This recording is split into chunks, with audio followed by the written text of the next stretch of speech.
Hello everybody, my name is Irene Agathagalo and I am one of the therapists here at Stabilis Treatment Center. Today I'm going to be talking to you about the pleasure principle of the brain and how substance abuse affects this pleasure principle. In other words, how does abusing a substance trick your brain into thinking that the substance equals survival? That you need to take the substance in order to survive. So everybody that is abusing a substance or is addicted to a substance started off by just using once. And all of them thought that using it just that one time was very innocent. When they started using off the substance, or the very first time that they were using the substance, the brain was able to distinguish, or the brain was able to understand that the substance equals a substance, that the substance is just a substance.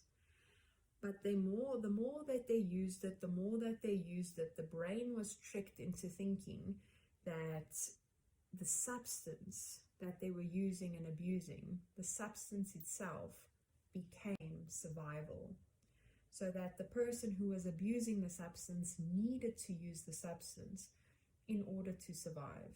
Now, how does that happen? First, we need to go back into when our bodies are in a state of survival. What does the brain do? And how does the brain tell, or how does the brain give instructions to our body on how to survive when it's in a state of survival? So very interesting. Something that is more likely to keep us alive, our brain makes it extremely pleasurable. So for instance, being around people, one of our human needs is to be around people, to be with people, to connect. So being around people, being around friends and loved ones, that is very pleasurable. But a nice example that I normally use with my patients is I normally tell them the story. Imagine that you've been in the desert, and you've been in the desert for 1, 2, 3, almost 4 weeks. And the only thing that you have is the clothes that you are wearing, and luckily you have a bottle of water, so you were able to keep hydrated. But you weren't able to feed, you weren't able to eat anything, because you're in the desert, there's nothing there, and the heat it is so hot, and you have to walk, and you are absolutely exhausted. So you're approaching your 4th week, so you are close to a state of starvation. So your body is in a state of survival. You need to eat food, and you need to eat it now, or else there's a possibility that you're going to die. So as you're walking in the desert, I present a table in front of you. So you're walking, and then you see this table. And there's 2 things on this table. The first one is that there's a plate of broccoli. So on the one side of the table, there's a plate of broccoli. And on the other side of the table, there is a lovely chocolate cake. Okay, so the chocolate cake has got sprinkles, it's got caramel, it's got all the goodness. And then on the other plate is a nice plate of steaming broccoli. Then I ask my patients, remember, you are in a state of starvation. You haven't eaten in weeks. Which plate, the broccoli or the cake, is more likely to keep you alive? So I want you to think about it, and what do you think the answer is? So normally my patients would say, it's the broccoli. The broccoli would keep you alive. And I tell them, yes, it will, but the one that is more likely to keep you alive is the cake. And then they look at me and they don't understand why. And I say, broccoli will keep you healthy. Yes, but when you are in a state of starvation, you need the sugar, you need the salt, you need the carbs, you need that caramel, because that's everything that your body needs in that moment in order to carry on, in order to get through that desert, because that is what it's lacking, that is what it needs in order to fight the starvation. So the thing that is more likely to keep you alive in that situation is the lovely chocolate cake. Now, why am I giving this example? Between the broccoli and the lovely chocolate cake, which one is more pleasurable? Which one do you want to eat even more? The answer to that is that the cake, your brain makes the cake so pleasurable. When you eat it, it's so delicious and so comforting, because that's your brain's way of saying, eat that one, it's more pleasurable. So if you understand me correctly, the thing that your brain tells you is more pleasurable is your brain's way of saying, eat that, do that, because it thinks that is the thing that is going to keep it alive. So that is one example.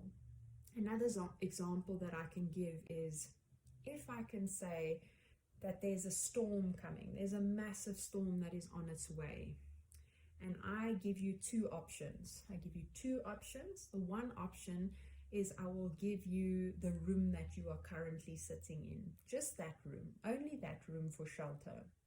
Or I will build a tent for you outside. Outside in the garden, I'll build you a tent. Then I tell you, remember, there's a massive storm on its way. Which one are you going? So we need to find shelter. So which one are you going to choose? Are you going to choose the tent outside, or are you going to choose the room? Most of my patients say that they would choose the room because that's more likely to keep them alive. And I say, yes, I agree with you. Then I ask them which one is more pleasurable.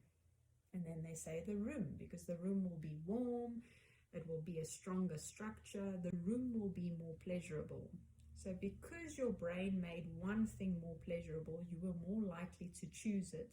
And that thing, because your brain made it so pleasurable, that thing is more likely to keep you alive. So I hope through my stories, I hope I've created an understanding that the things that your brain makes pleasurable, that's your brain's way of telling you, use this or do this because it's going to keep you alive. Another thing is, in the continuation of our species, that is why our brains have made sex so pleasurable, because in order for us to continue our species, humans need to have sex. So all the aspects and all the things within our lives that our brain makes pleasurable, it's doing so because it's going to keep you alive.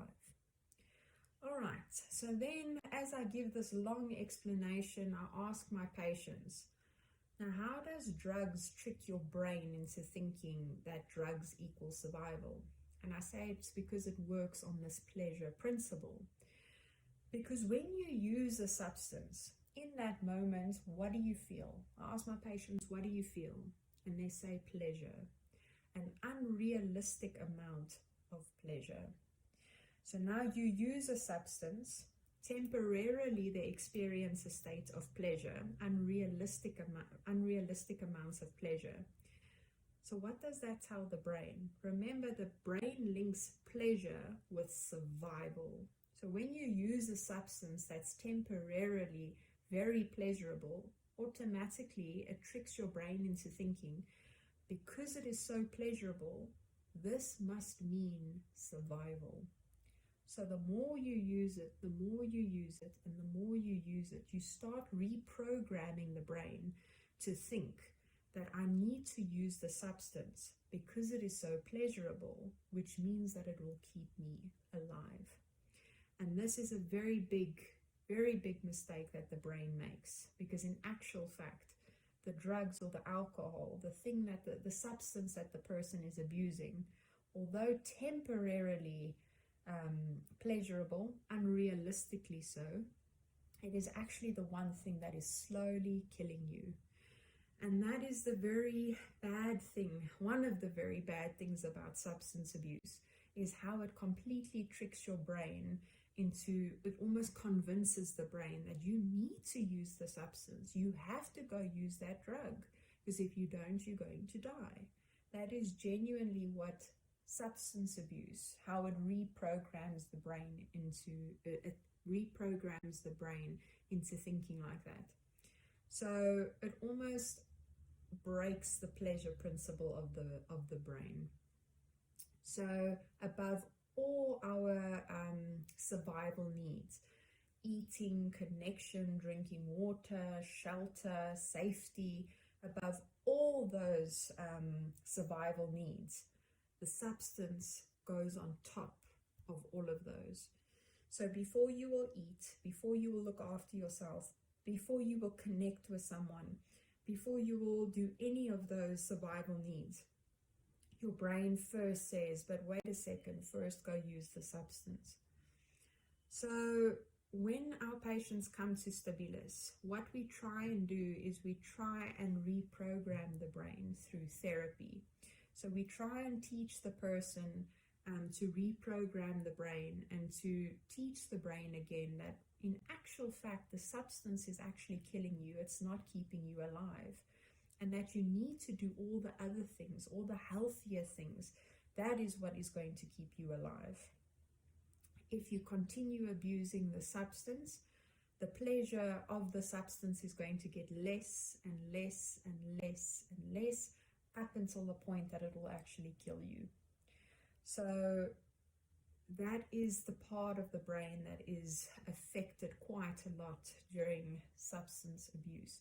It is the pleasure principle of the brain. When the pleasure principle of the brain is activated, so is the memory. So when I'm experiencing something and it's extremely pleasurable, your memory factor of the brain is also activated. This is because your brain doesn't want you to forget what you were doing, because what you were doing was so pleasurable, which means it's keeping you alive, and your brain wants to remember that. So this is normally how triggers are also formed, is because when a person was using a substance, it was extremely pleasurable for them, the memory aspect was activated, and small things they started to remember. Now when they are becoming sober, and there's small things that trigger them, small things that they remember, that is normally how a trigger is formed.